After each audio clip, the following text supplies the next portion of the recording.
approach the shoreline. Sir, okay. This is like fishing. Got a rifle in my hand. I'm about to fuck someone up. Where do I even have it? Okay, this is so... How do I aim? Wait for the fish to bite. This may take a while. Bro, that was not a while at all.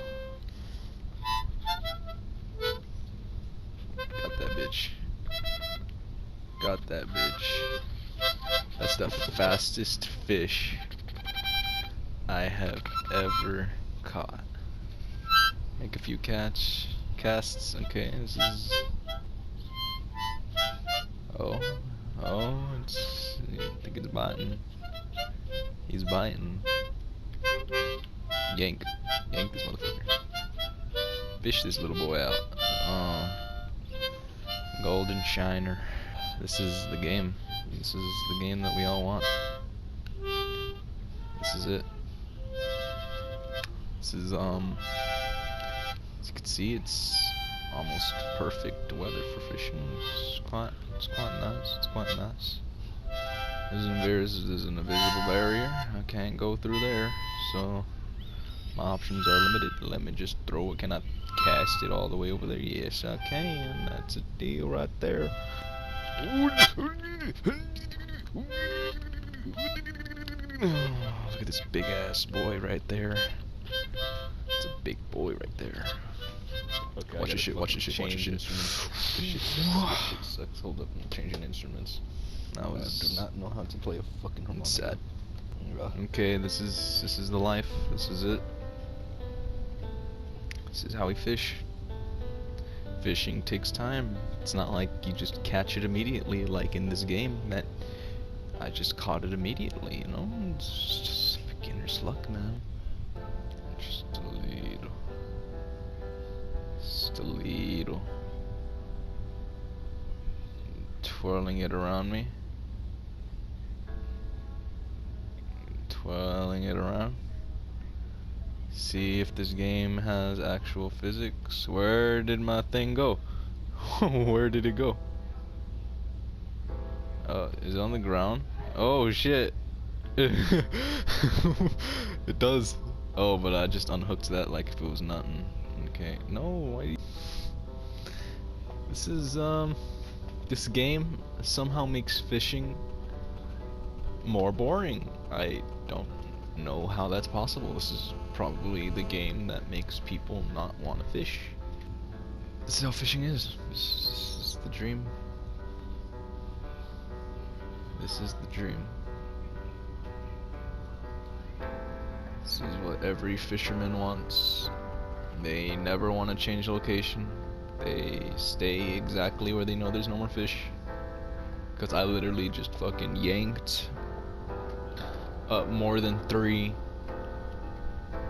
out at the same spot. They're sure as hell gonna avoid that. No. Read a book. Hold up, let me find a book. Shit. Here's a book. Alright. There's a fucking dragonfly on my pole. Why can't I use that as bait? Are you serious? You're an asshole. This is scary stories to tell in the dark. Page. First page says scary stories to tell in the dark. Second page, third page, second page says also by Alvin Schwartz. Alright, I'm just gonna cut the crap. Strange and scary things. Pioneers used to entertain themselves by telling scary stories. At night, they might gather in somebody's cabin or around a fire and see who could scare the others the most. Why am I reeling in? I'm trying to flip a page here. I didn't even, let me flip the page without reeling it in. God damn it. Okay. Shit. Some girls and boys in my town do the same thing today. They get together at somebody's house and they turn out the lights eat some popcorn, lick some toes, and scare one another half to death. Telling scary stories is something people have done for thousands of years. For most of us, like being scared in that way. Since there isn't any danger, we think it's fun. There are a great many. Oh, what the fuck?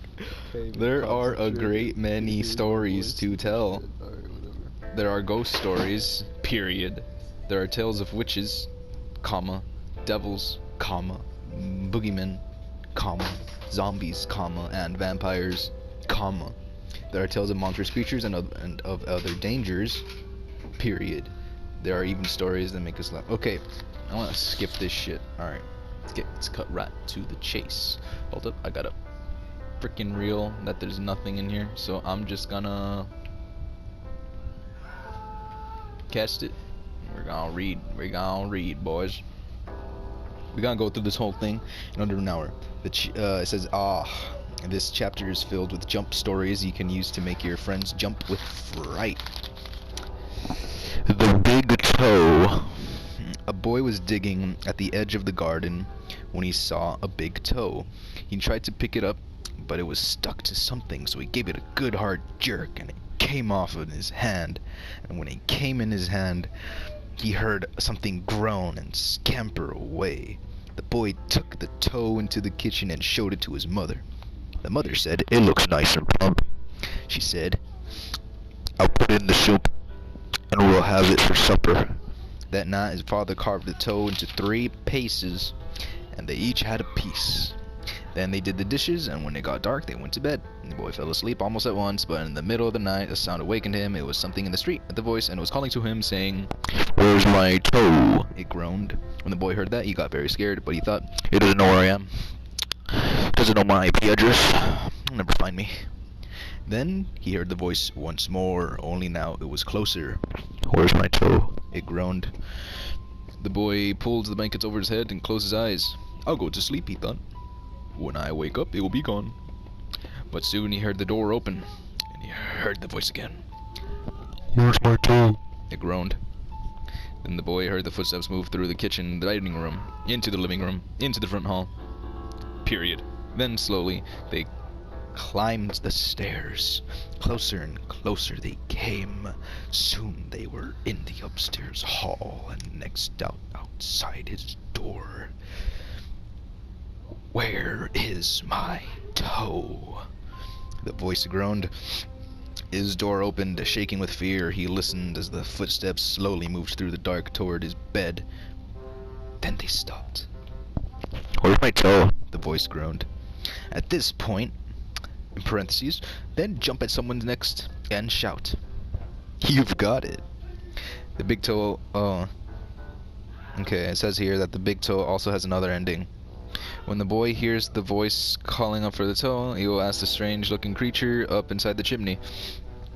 The boy is so frightened he can't move. He just stands there and stares at it. Finally, he asks, What you got such big eyes for?" And the creature said, "To look through you and through." "What you have big claws for?" "To scratch your grave." "What a big mouth for?" "To swallow you whole." "What such big sharp teeth for?" "To chomp your bones." And then you pounce at one of your friends. "Get the fuck out of here, you. Get out. Get out, you freaking bitch. I'll murder you." Alright. Next story. The Walk. Yeah. My uncle was walking down a lonely dirt road one day. He came upon a man who was also walking down that road. The man looked at my uncle, and my uncle looked at the man. The man was scared of my uncle, and my uncle was scared of that man. But then they kept walking, and it began to get real dark. The man looked at my uncle, and the uncle looked at the man. The man was very scared of my uncle, and my uncle was very scared of that man. But they kept walking, and they came to a big woods. A big woods. Okay, grammar. Say big woods, goddamn. It was getting darker, and the man looked at my uncle, and the uncle looked at my man. Looked at the man. The man was really scared of my uncle, and the uncle was really scared of that man. But they kept on walking deep down into the woods. They went, getting darker, and the man looked at my uncle, and my uncle looked at the man. The man was terribly scared of the uncle, and my uncle was terrible. What? The man was terrible scared. No, it's terribly. Jesus. Goddamn, terribly scared of, and then you scream at them. Alright. Next story. What do you come for? Okay. There was an old woman who lived all by herself, and she was very lonely. Sitting in the kitchen one night, she said, "Oh, I wish I had some company." No sooner had she spoken, down the chimney tumbled 2 feet, which from the flesh had rotted. The old woman's eyes bulged with terror. Then the 2 legs dropped in the earth and attached themselves to the feet. Then a body tumbled down, and 2 arms and a man's head. As the old woman watched, the parts came together like a fucking transformer. It was the great gangling man. That's creepy. The man danced around and around the room. Faster and faster he went. Then he stopped and looked into her eyes. "What do you come for?" she asked in a small voice, and shivered and shook. "What do I come for?" he said. "I come for you, if you know what I mean. Wink, wink, wink." And then you shout those last 2 words. You're supposed to stomp at someone. Oh, here you go. This one, that I get a fucking aneurysm for each time I try to remember the name of this title. Me Tai Do Ti Walker. There was a haunted house where every night a bloody head fell down the chimney. At least that's what people said. So nobody would stay there overnight. Then a rich man offered $200. If it was a rich dude, $200 would be like a fucking, like, to wipe your ass with. Whoever would do it. And this man said he would try if he could have his dog with him, so it was all settled. The very next day, the boy went to the house with his dog. To make it more cheerful, he started a fire in the fireplace. Then he sat in front of the fire and waited, and his dog waited with him. For a while, nothing happened, but a little after midnight, he heard someone singing softly and sadly off in the woods. The singing sounded something like this. Me Tai Do Ti Walker. I honestly have no idea how the fuck it would sound. It just says, Me Tai Do Ti Walker. It's just somebody singing, the boy told himself, but he was frightened. Then his dog answered the song. Softly and sadly, it sang. The fucking dog spoke. Linchi kinchi koli moli dingo dingo. The boy could not believe his ears. His dog has never uttered a word before. Then a few minutes later, he heard the singing again. Now it was closer and louder, but the words were the same. Me Tai Do Ti Walker. This time the boy tried to stop his dog from answering. He was afraid that whoever would singing would hear it and come after them. But his dog paid no attention because it's a fucking dog and always barks/speak whenever it wants to for some fucking reason. Linchi kinchi koli moli dingo dingo. A half hour later, the boy heard the singing again. Now it was in the backyard, and the song was the same. Me Tai Do Ti Walker. Again, the boy tried to keep his dog quiet, but the dog sang louder than ever. Linchy kinchi kali molly dingo dingo. Next page. Soon the boy heard the singing again. Now it was coming down the chimney. Me Tai Do Ti Walker. The dog sang Linchy kinchi kali molly dingo dingo. Suddenly a bloody head fell down the chimney. It missed the fire and landed straight next to the dog. The dog took one look and fell over, dead from fright. The head turned and stared at the boy. Slowly it opened its mouth, and you're supposed to scream at your friends. Seriously though, how the fuck am I not catching anything? Like, excuse me. Excuse me. Supposed to catch something. I'm not catching, okay. Here's the other story. It says, a man who lived in Reed. Some say this rhyme doesn't mean anything, others are not so sure. There was a man who lived in Leeds. He filled his garden full of seeds, and when the seeds began to grow, it smelled like a garden.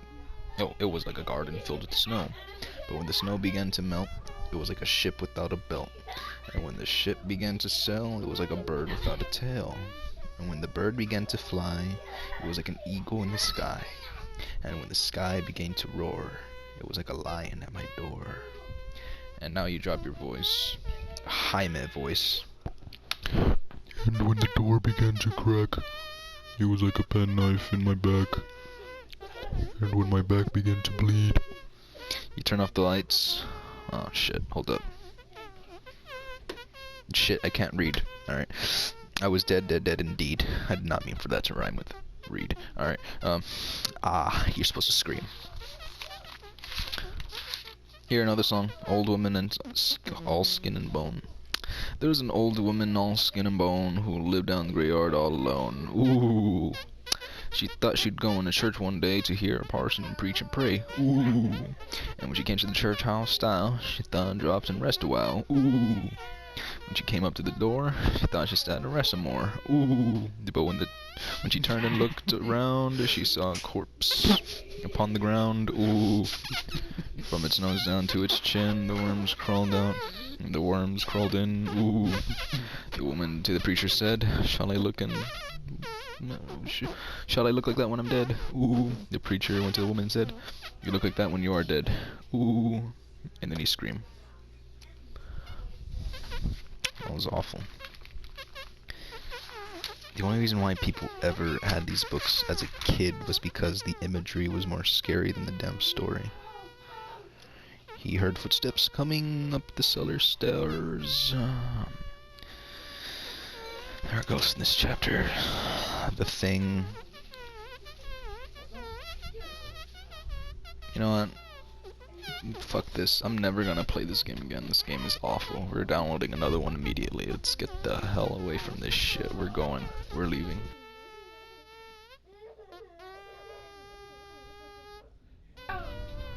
Oh my lord. I'm gonna have to start all over again. You know what? I'll just...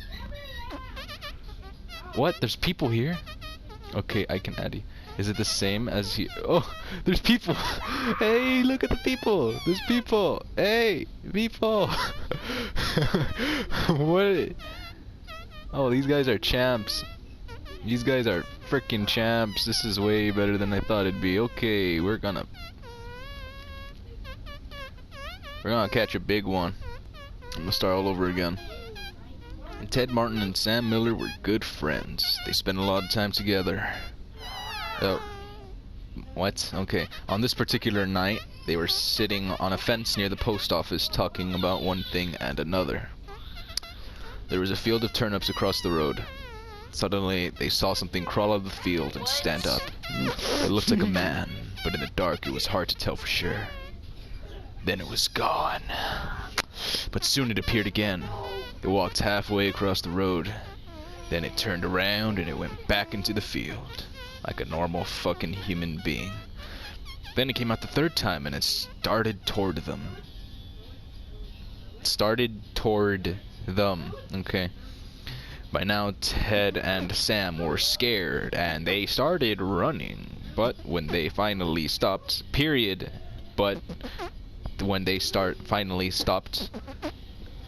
they decided... Hold up, what the fuck? Okay. They gotta frickin' reiterate on this shit. What? No? What? They decided they were being foolish. They weren't sure what had scared them. I'm freaking reading this like I'm some third grader. I don't know idea what the hell's going on. So they decided to go back and get a better look. Pretty soon they saw it, for it was coming to meet them. It was wearing black pants, a white shirt, and black suspenders. Your average fucking hippie. Sam said, I'm going to try to touch it. Then we'll know. Who the fuck just goes in front of someone and just touches it so he can see if it's real? Like, no one does that shit. He walked up to it and peered into its face. It had bright, penetrating eyes sunk deep in its head. It looked like a skeleton. Not only were its teeth badly misshapen, but its face was sunken. I gagged in horror, but I couldn't breathe. Not only was I just staring into those nasty eyes, but I noticed a foul stench reeking from its body. I can't believe that thing was real. It was disgusting. Hold up, I'm catching a fish. What the fuck? What did I catch? Oh, don't take this fish, or you can try your luck.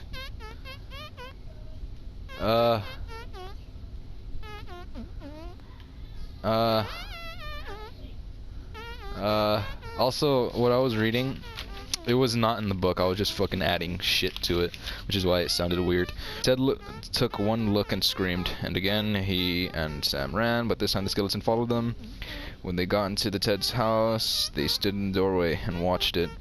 It stayed on the road for a while, then it disappeared. A year later, Ted got sick and died. Toward the end, Sam stood up every night. The night that Ted died, Sam looked just like the skeleton. Why did I yank it out immediately? I'm just trying to get some... Buddy, what are you doing? Buddy, this is... What the fuck? Get the fuck away from me. Cold as clay. A farmer had a daughter for whom he cared more than anything on earth. She fell in love with She fell in love with a farmhand named Jim, but the farmer did not think Jim was good enough for his daughter.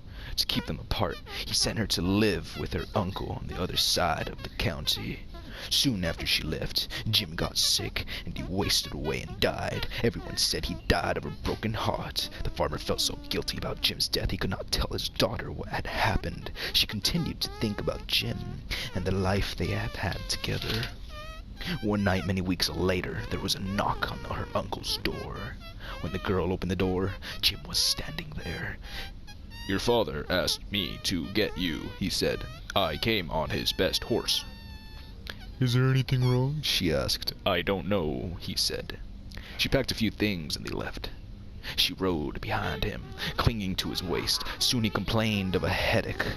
"It aches something horrible," he told her. She put her hand on his forehead. I forgot what the voice I made for him. A deep voice. Why are you cold as clay? She said. I hope you are not ill. And she wrapped her handkerchief around his head. They traveled so swift. Oh shit. I feel something. I feel fish. I feel fish. No, don't yank yet. Don't freaking yank. You yank, that's it.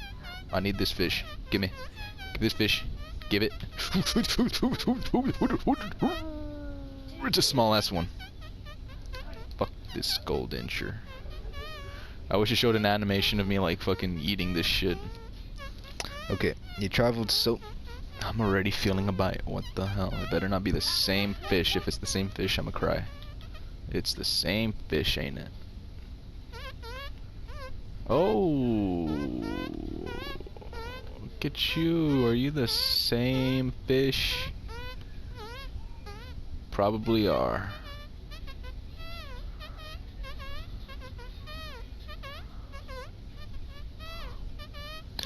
Hopefully my freaking... Okay, I'm gonna read.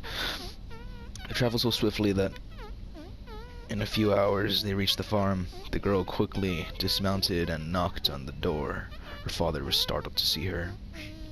"Didn't you send for me?" she asked. The dad was like, no I didn't," he said. She turned to Jim, but he was gone. And so was the horse. She went to the stable to look for them. The horse was there. It was covered with sweat and trembling with fear. But there was no sign of Jim. Terrified, her father told her the truth about Jim's death. Then quickly we went to see Jim's parents. They decided to open his grave.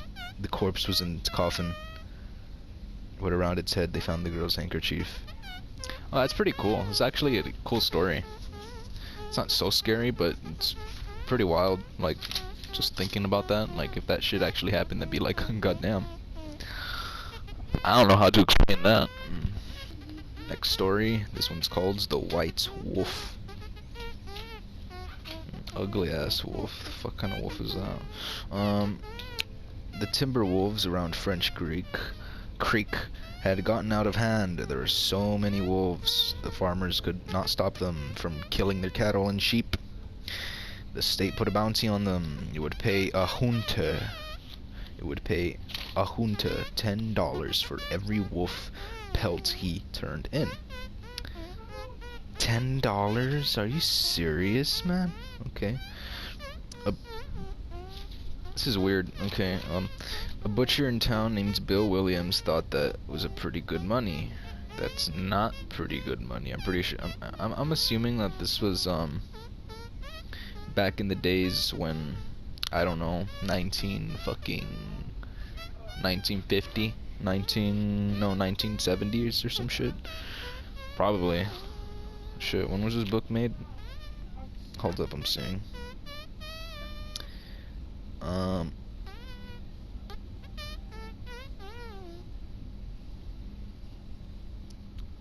I'm not gonna look it up. Okay.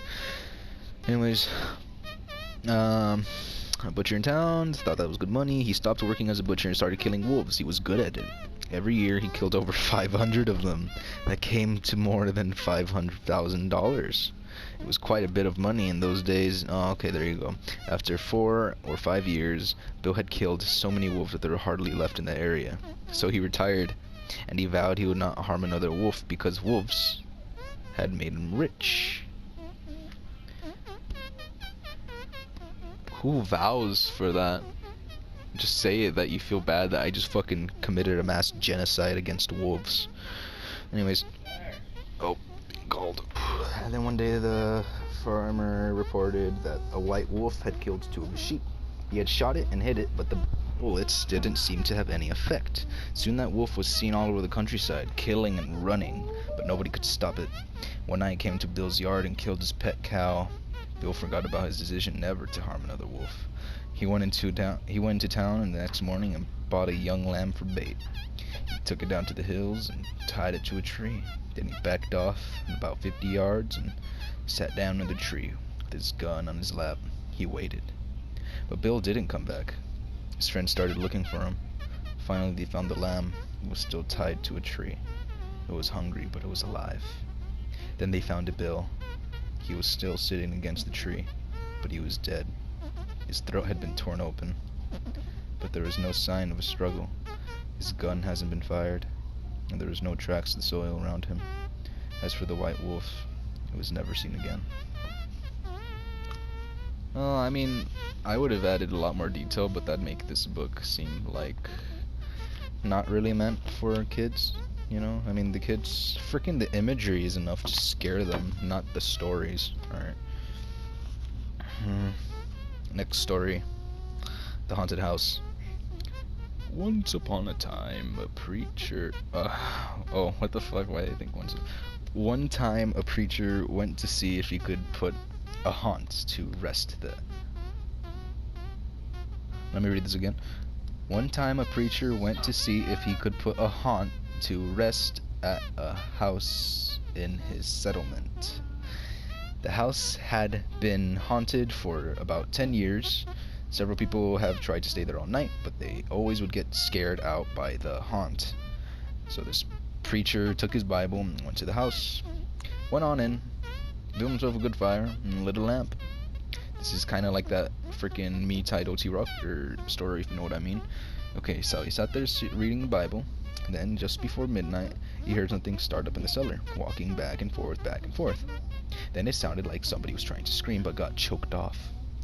Then there was a lot of thrashing around and struggling, and finally everything got quiet. The old preacher took up his Bible again, but before he could start reading, he heard footsteps coming up from the cellar stairs. He sat watching the door in the cellar, and the footsteps kept coming closer and closer. He saw the doorknob turn, and when the door began to open, he jumped and hollered, "What do you want?" The door shut back, easy like. There wasn't a sound.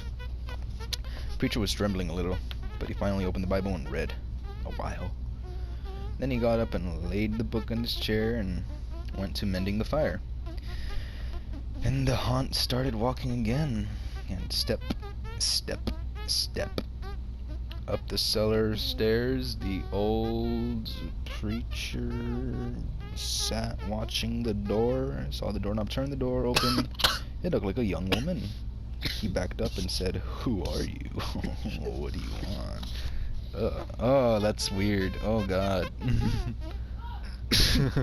I like that. I like that effect. When you flip that page where it's supposed to be a young woman, it's just like this female that... Shit, I'd smash. The haunt sort of swayed like she didn't know what to do. Then she just faded. The old preacher waited and waited, and he didn't hear any more noises. Any more noise. Just say noise. Oh, I don't know why you made that a plural. Okay. He went over and shut the door. He was sweating and trembling all over, but he was a brave man, and he thought he'd be able to see through it. He'd be able to see it through. So he turned his chair to where he could watch, and he sat down and waited. It wasn't long before he heard the haunt start up again, slowly, step, step, step, step, closer and closer, step, step, and it was right at the door. The preacher stood up and held his Bible out before him. Then the knob slowly turned and the door opened wide. This time the preacher spoke quiet-like. He said, "In the name, en el nombre del Padre y el Hijo y el Santo Espíritu. Ghost, who are you?" Well, why the fuck did I say ghost? Okay, who? Isn't it Holy Spirit, not Holy Ghost? Okay, who are you and what do you want? The haunt came right across the room, straight to him, and took hold of his why am I? I'm really okay, hold on, this is not from the story, but like, I'm getting weird just from the fucking way how the grammar is put in. It's weird. Okay. Was a young woman about 20 years old. Her hair was torn and tangled, and the flesh was dropping off her face, so he could see through the bones and part of her teeth. She had no eyeballs, but there was a sort of blue light way back in the eye sockets. She had no nose to her face. Only thing that was there was just her nostrils flattened. It was very clear that what he was staring at used to be human, or at least that's what he hoped for. Then she started talking. It sounded like her voice was coming and going and the wind blowing it. Going with the wind blowing it, okay. And she told how her lover had killed her for money and buried her up in the cellar. She said if the preacher would dig up her bones and bury properly, she could rest. Then she told him to take the end joint of the little finger of her left hand, and lay it in the collection plates at the next church meeting, and he'd find out who had murdered her. And she said, "If you come back here once more after that, you'll hear my voice at midnight, and I'll tell you where my money is hid, and you can give it to the church." The haunt sobbed like she was tired, and she sunk down toward the floor, and she was gone. The preacher found her bones and buried them to the graveyard. The next Sunday, the preacher put the finger bone in the collection plate, and a certain man happened to touch it. It stuck to his hand. The man jumped and rubbed and scraped and tore at the bone, trying to get it off. Then he went to screaming like he was going crazy. Well, he confessed to the murder and took him on to jail. After that, the man was hung. The preacher the man was hung. The preacher went back to that house on midnight. The haunt voice told him to dig under the hearth rock. He did and found a big sack of money, and where that haunt had held on his coat, and the prints of those bony fingers were burned dry in the cloth. It never did come out. I had a stroke reading this. I'm probably, oh god, okay. I'm probably having a stroke. I think I might have forgotten how to read, but I don't know, maybe I just don't know how to read anymore. Alright, next story. The man and his wife, this one's called To the Guests. Oh, this one seems a little bit interesting. Okay, I'm gonna speed read this shit. A young man and his wife were on a trip to visit his mother. Usually they arrived in time for supper, but they had gotten a late start, and now it was getting dark, so they decided to look for a place to stay overnight and then going out in the morning. Just off the road, they saw a small house in the woods. Maybe they rent rooms, the wife said, so they stopped to ask. An elderly man and a woman came to the door. They didn't rent rooms, they said, but they would be glad to have them stay overnight as their guests. They had plenty of room and would enjoy the company. The old woman had made coffee and brought out some cake, and the four of them talked for a while.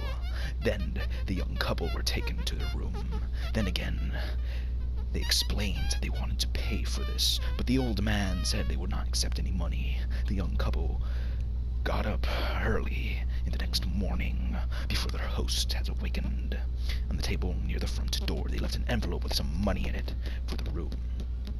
Then they went to the next town. They stopped in a restaurant and had breakfast. When they told the owner where they had stayed, he was shocked. That can't be. He said the house was burned into the ground, and the man and woman who lived there died in the fire. The young couple could not believe it, so they went back to the house, only that there was no house. All they found was a burned-out shell. They stood staring. They just stood there, staring at the ruins, trying to understand what had happened. Then the woman screamed, and the rubble was badly burned, like the one they had seen by the door. On the table was the envelope that they had left that morning. And just at the story, they went to a house. Turns out the house was fucking burned down, so they're just freaking out. Like, what the hell? Oh, there's the envelope that I just left there. Okay, that's cool.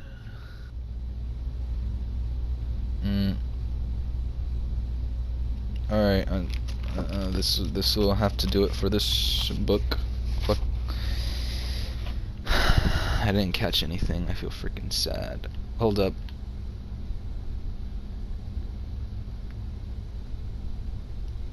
Fuck yeah, I'll keep this.